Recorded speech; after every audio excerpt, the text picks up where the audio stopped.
The other day we talked about the coming content and the things that we still have not seen introduced into Season 3 of Black Ops Cold War and Warzone, but what we didn't talk about are the changes coming here with the next update that we know of, both on a technical level and some changes coming to both the titles. So today I want to take a little bit of time and detail those changes that we know of. Again, some minuscule, some larger scale, but a little bit of everything. So as we go along, leave your thoughts down below. Are there any changes you're hoping to see within either Warzone or Black Ops Cold War? And whatever they may be, feel free to let me know your thoughts down below.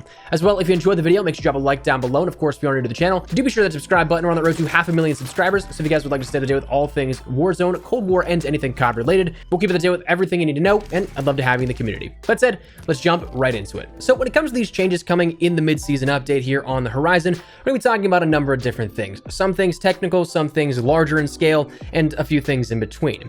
But what's important to note is that this is what we know of right now as the time of recording this, and actually as of the time of this going live a couple of days earlier. So a few things may have even already come out at that point. But when it comes to the actual updates themselves, there's always things that aren't really ever mentioned beforehand, or even sometimes mentioned during the patch notes. So this is likely not an indication of the full list, but of at least the things we know of right now.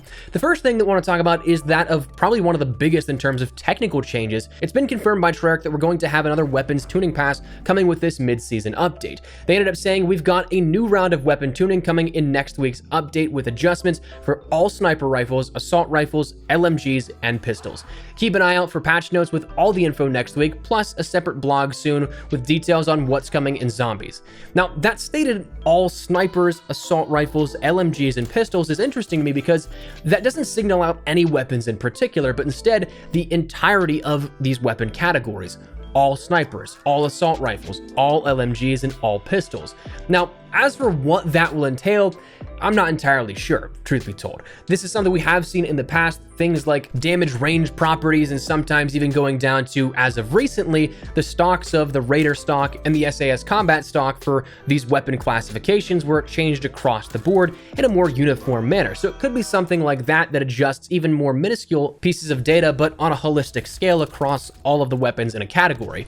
One thing that I do think may be in relation to the snipers, or at least I wonder, is if we'll end up seeing that attachment that Raven mentioned in their recent patch notes. How they said there's going to be adjustments to snipers that allow them to have an attachment that Modern Warfare snipers have currently, but Cold War weapons do not. I wonder if that's going to be something that is added in on the base level to snipers in Cold War as well, having that being added in the mix for Warzone. I still think that it's likely to be the TAC laser to speed up that ADS time, but that's just off a hunch and an educated guess here as to comparing these weapons side by side, but no definitive answer has been given just yet.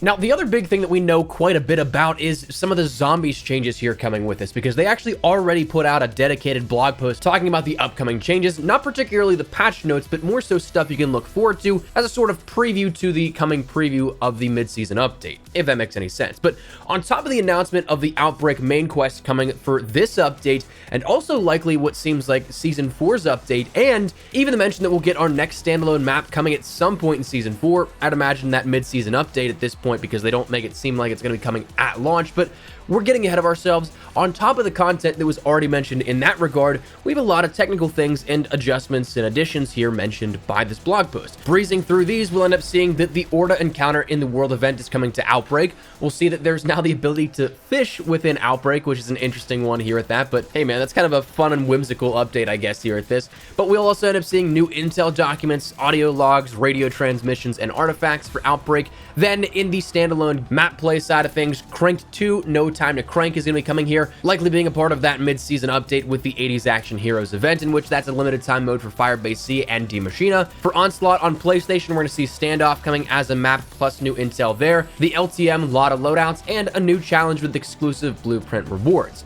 The Mystery Box and Trial rewards on all maps plus Outbreak will now gain access to the Groza, MAC-10, Street Sweeper, FARA 83, R1 Shadowhunter, ZRG 20mm, Sledgehammer, Wakizashi, Machete, and E-Tool, kind of bringing just all of those DLC weapons into the fold. We're going to see custom mod support, so your custom blueprints will be available in Zombies as well. There's going to be free cursor support and the ability to ping the overhead map in Outbreak, which is going to be really nice for marking waypoints and such. I'm glad that's going to be coming in. That's a nice quality of life change. They mentioned that there's going to be weapon tuning for Zombies weapons in particular, though no details were given just yet. It's going to likely be coming in the patch notes, outside of the mention that we'll be seeing things like mag size, stock ammo, and damage in the pack-a-punch versions of weapons being adjusted here.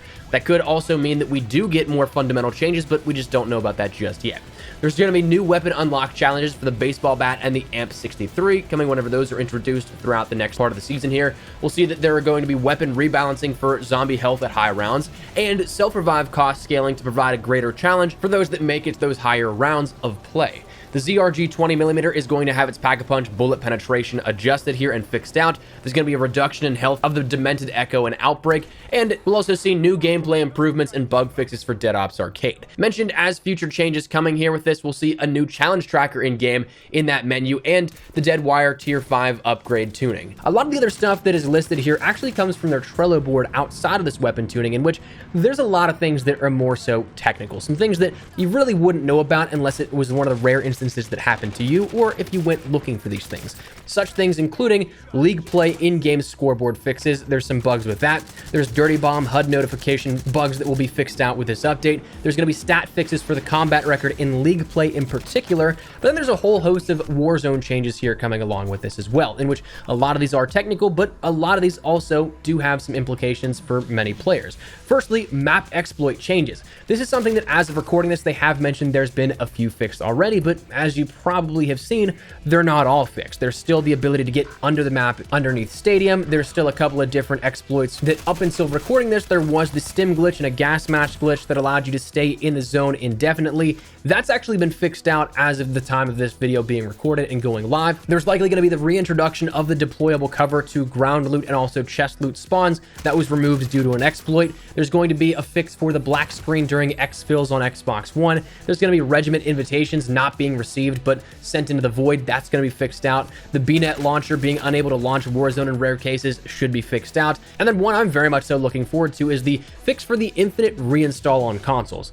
Now, this one is incredibly annoying. This one has happened to me again a couple of times recently, and for those that don't know, I've mentioned it, I guess you could call it creative process. I play on PC, but while I'm making a video, I'll end up viewing and capturing menu footage on console so that I can have it pulled up while I'm either referencing it verbally or while editing, so that I don't have to launch it on PC and tab in and out back and forth between programs on PC. I can just have it up on the monitor next to my PC monitors and see exactly what I'm referencing and recording at the same time. But for the sake of this sort of anecdote here, this past update, I was literally only looking for playlists for Modern Warfare, which is like, what, 6 or 7 playlists? And if you watch the video from this past Thursday, it's quite literally like a 20-second max segment, because it's pretty straightforward. But I couldn't access MP apparently because my version of the game that I hadn't touched since Season 3's update apparently didn't have any of the MP or campaign packs installed, even though I totally did.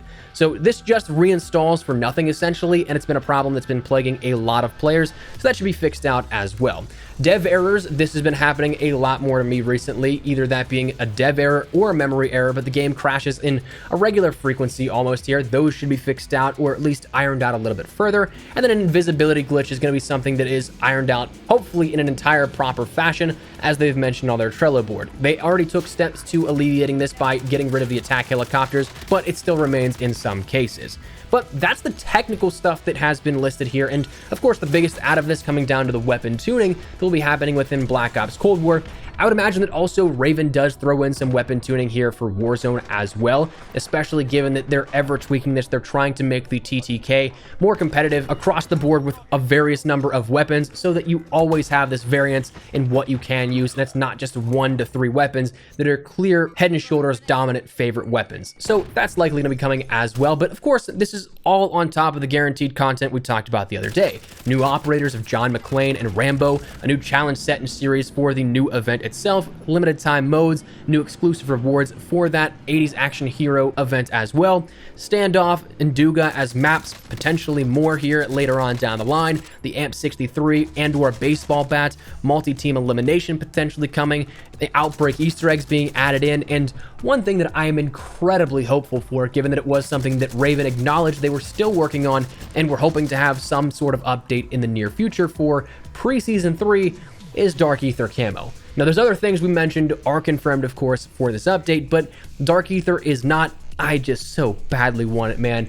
I don't know if I can put myself through the stress of going and getting DM Ultra on top of having done Dark Ether, but here's the hoping, here's fingers crossed to that, and it would be phenomenal to see. But that's the change that we know of right now through the Trello board, through the official statements made by Treyarch and some developers. So right now, that's where we're at here at this, and that's where we're going to wrap it up. So as of tomorrow, we're likely going to be seeing, again, more stuff coming in relation to the mid-season update, probably a blog post and or a roadmap coming that allows us to see a lot more into what is coming over the course of the next week, which is definitely going to prove insightful, and I'm excited to see. We'll, of course, cover it here all on the channel. So if you guys are interested in any of that, of course, stick around, but hopefully enjoyed the video. If you did, make sure you drop a like down below, and of course, if you're new to the channel, make sure you guys subscribe so you don't miss a single thing regarding all things Warzone, Cold War, and anything COD related, especially as we're round into the mid-season update here, Season 3 Reloaded, as the next couple of days. So if you guys are interested in any of that, of course, hit that subscribe button. And if you also want to follow me over on Twitter and Instagram, those are the best places to get content outside of YouTube. Probably live on both those. So if you guys want to strike up a conversation, ask me a question, whatever it may be, that link is down there in the description below.